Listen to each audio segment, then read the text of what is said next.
Hello guys. आज मैं आपको इस वीडियो में मासा कैसे ज्ञात किया जाता है बाई डिवीजन मेथड यानी भाग विधि के द्वारा हम मासा कैसे ज्ञात करेंगे। आज हम इस वीडियो में जो है मासा ज्ञात करना सीखेंगे भाग विधि के द्वारा। यानी कि आज का जो हमारा टॉपिक है वो हमारा टॉपिक है भाग विधि द्वारा, यानी भाग विधि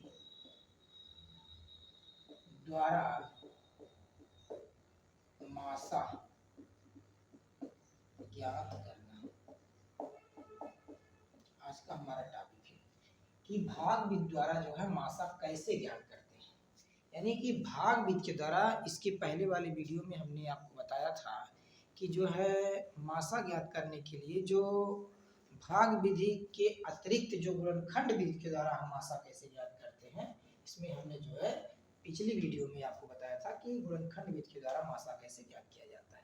आज हम इस वीडियो में आपका सीखेंगे कि भाग विधि के द्वारा मासा कैसे ज्ञात किया। देखो, अच्छा बात ये पड़ती है कि भाग विधि की जरूरत क्यों पड़ी, है ना।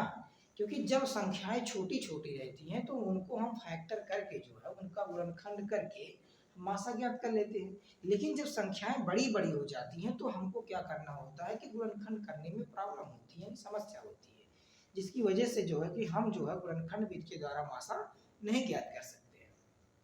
उस स्थिति में हमको मासा ज्ञात करने के लिए भाग विधि का प्रयोग करना पड़ता है। जैसे आपका क्वेश्चन है, पहला फर्स्ट क्वेश्चन है कि मान लो 25 तथा 75 का मासा ज्ञात कीजिए, ये हमारा क्वेश्चन है। हमारा क्वेश्चन क्या है कि 25 तथा 75 का क्या ज्ञात करना है, मासा ज्ञात करना है भाग विधि के द्वारा। तो अब इन दो संख्याओं में, अब हमारे पास दो संख्याएं, एक तो 25 और दूसरा क्या है 75। तो ये देखते हैं हम कि जो है 25 और 75 में छोटा कौन है। जो छोटा रहेगा उससे और जो बड़ा रहेगा उसमें हम क्या करेंगे, भाग करेंगे। तो 25 क्या है हमारा, क्या है छोटा है, और इसके बाद में ये आपका क्या हो गया, हमारा क्या हो गया 75 जो है बड़ा है। तो इस प्रकार से हम क्या करेंगे, 25 से 75 में भाग कर देंगे, यानी 3 जो हो जाएगा, 3 बार जाएगा तो 25 कितना हो जाएगा 75।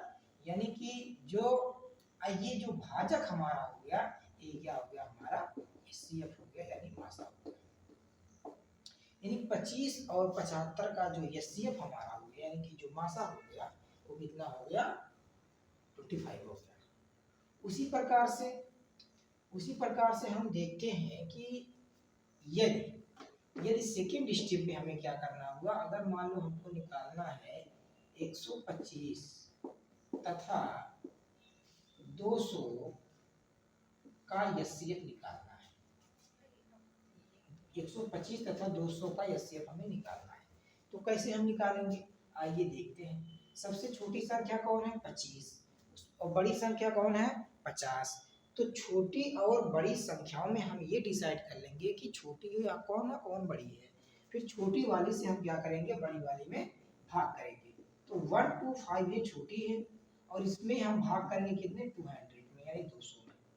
तो हम एक बार ही ले जा सकते हैं, एक बार ही जाएगा। अगर 2 बार ले जाएंगे तो 250 हो जाएगा, 200 से ज्यादा हो जाएगा। तो हम कितनी बार लेके जाएंगे, एक बार ले जाएंगे। तो यहाँ कितना हो जाएगा 125। अब 200 में से हम जब 125 घटाते हैं तो हमारा बचता कितना है।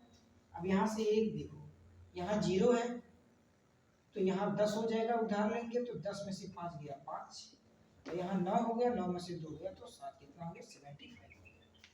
अब जो ये शेषफल आया, इस शेषफल से हम इस भाजक में भाग करेंगे, तो ये हमारा हो जाएगा कितना 125। अब ये हो जाएगा। अब कितनी बार जाएगा, अगर 75 2 बार ले जाते हैं तो 150 हो जाएगा, यानी हमारा एक बार ही जाएगा। एक बार ले जाते हैं तो कितना हो गया 75 हो गया। अब इसको घटाएंगे तो 5 में से 5 गया 0, 12 में से 7 गया तो कितना आ गया 50 हो गया। फिर अब क्या करेंगे, हम 50 से भाग करेंगे, किसमें 75 में भाग करेंगे। तो 75 में जब भाग करेंगे कितनी बार जाएगा हमारा, एक बार जाएगा। तो कितना आ गया 25 आ गया।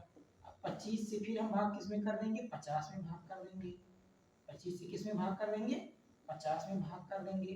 तो 25 दूना कितना होता है, 50 होता है, यानी लास्ट में चल के कट गया।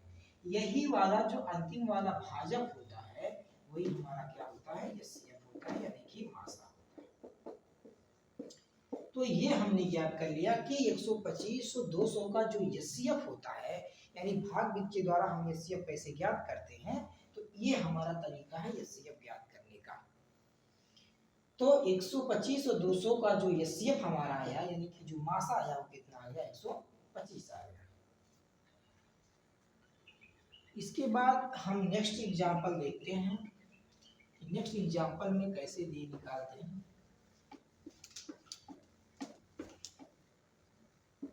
नेक्स्ट एग्जांपल में अब देख लीजिए, जैसे मान लीजिए हमारा हो गया 130 तथा 250 का मासा का जो है मासा हमको क्या करना है, ज्ञात करना है। 130 और 250 का मासा क्या करना है, ज्ञात करना है। तो निकालेंगे। अब ये डिसाइड करेंगे कि 130 और 250 में बड़ा कौन है और कौन छोटा है। तो 130 छोटा है और 250 क्या है, बड़ा है। तो हम 130 से 250 में क्या करेंगे, भाग करेंगे। तो हमारा हो जाएगा 130 और जब डिवाइड करेंगे 250 को, तो अगर 2 बार ले जाएंगे तो 260 हो जाएगा, ज्यादा हो जाएगा, यानी 1 बार ले जाएंगे। तो हमारा कितना हो जाएगा फिर 130 हो गया। बचा कितना, 0, 5 में से 3 गया 2 और ये हो गया 1, यानी कि 120 बचा हमारा। अब 120 से हम किस में भाग करेंगे, 130 में भाग करेंगे। 130 में भाग करेंगे तो हमारा जाएगा कितना, एक ही बार जाएगा। 2 बार ले जाएंगे तो ज्यादा हो जाएगा। तो ये बचा कितना हमारा, 10 बचा। अब 10 से हम भाग कर देंगे 120 में। 10 से 120 में जब भाग करेंगे तो हमारा कितनी बार चला जाएगा, 12 बार चला जाएगा। तो 12 दहम्मा कितना होता है, 120 होता है। यानी कि ये अंतिम वाला जो भाजक हो गया हमारा, यानी कि जो एचसीएफ आ गया वो कितना हो गया हमारा, 10 हो गया। किसका, 130 और 250 का एचसीएफ कितना हो गया, 10 हो गया। इस प्रकार से हम जो है यानी भाग विधि के द्वारा हम इस प्रकार से मासा ज्ञात करते हैं।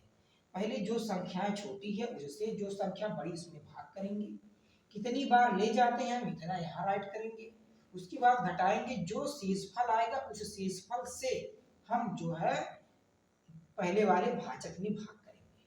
तो 130 है पहला वाला भाजक, 120 से 130 में जब भाग करेंगे तो एक बार जाएगा। तो 130 में से 120 घटाएंगे तो 10 बचेगा।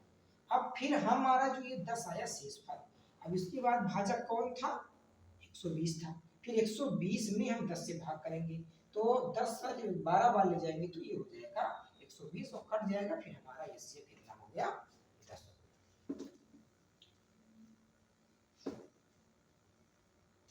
इसी प्रकार से हम और एग्जाम्पल देख लेते हैं। इसे मान लो 155 है और तथा 260 है, 260 है का एचसीएफ हमें निकालना है, का मासा ज्ञात करना है। अब 155 और 260 में हमें ये डिसाइड करना है कि कौन छोटा है कौन बड़ा है। अब हमें ये पता है कि 155 में और 260 में छोटा कौन है, 155। तो 155 से हम भाग करेंगे 260 में। ठीक, कितनी बार जाएगा, एक बार जाएगा, क्योंकि अगर 2 बार लेके जाएंगे